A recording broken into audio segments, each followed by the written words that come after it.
The Forgotten Room. The storm raged outside, rattling the windows of the old manor as Laura fumbled for the flashlight. The power had gone out an hour ago, plunging the sprawling house into suffocating darkness. She had come to the manor to settle her late uncle's estate, but the place felt less like a home and more like a labyrinth of shadows and whispers. Laura swept the beam of light across the dusty hallway. The creaking floorboards beneath her feet were the only sound besides the howling wind. She'd been through most of the rooms over the past few days, sorting through his belongings, but something about this hallway felt off.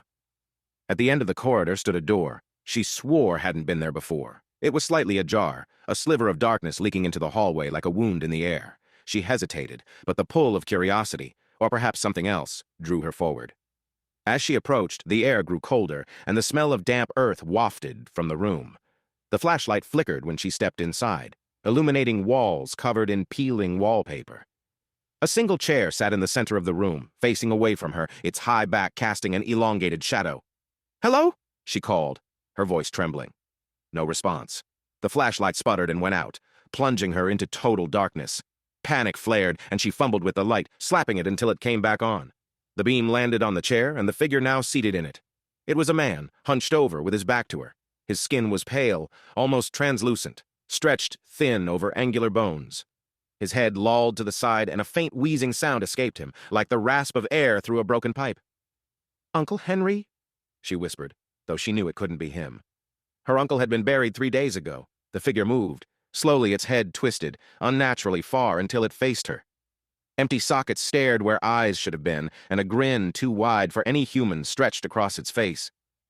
"You shouldn't have come here," it rasped, the voice low and echoing, as though spoken from the depths of a cavern. The door slammed shut behind her. Laura screamed and ran for the door, but no matter how hard she pulled, it wouldn't budge. The figure rose, its skeletal frame towering over her, limbs too long and fingers ending in claws that scraped the floor as it advanced.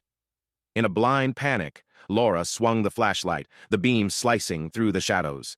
The creature hissed and recoiled, but the light wasn't enough. Its grin grew wider, splitting its face as it lunged. The flashlight clattered to the floor, its beam pointing at the ceiling. In the dim light, the room fell silent. The next morning, the manor was empty again, save for the chair in the forgotten room.